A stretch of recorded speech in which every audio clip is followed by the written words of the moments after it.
Spain প্রায় ১.৫ শতাব্দী পর আবারও একজন রানী পেতে যাচ্ছে।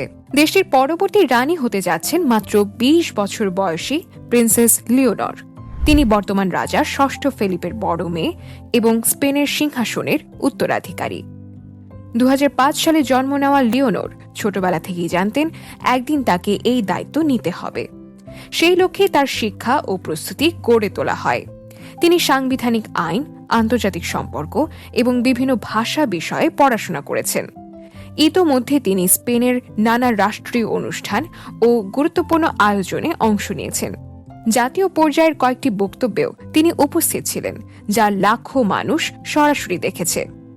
স্পেনের রাজতন্ত্রের নিয়ম অনুযায়ী ভবিষ্যৎ রাজাকে সশস্ত্র বাহিনীর আনুষ্ঠানিক সর্বাধিনায়ক হিসেবে দায়িত্ব পালনের প্রস্তুতি নিতে হয়। সে কারণেই লিওনর বর্তমানে সামরিক প্রশিক্ষণ নিচ্ছেন।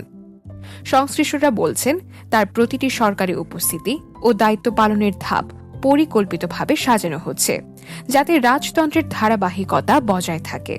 লিওনর যদি ভবিষ্যতে সিংহাসনে বসেন, তাহলে তিনি হবেন দ্বিতীয় ইসাবেলার পর স্পেনের প্রথম শাসনক্ষম রানী। ইসাবেলা শাসন করেছিলেন ১৯ শতকে। এরপর স্পেন ইতিহাসের নানা পালা বদল দেখেছে।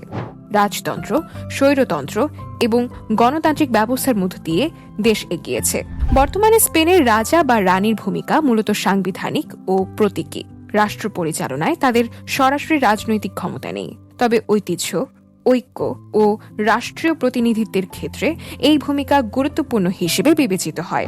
২০ বছর বয়সে আপনি কি করতেন? কিভাবে সময় কাটাতেন? জানাতে পারেন কমেন্ট করে।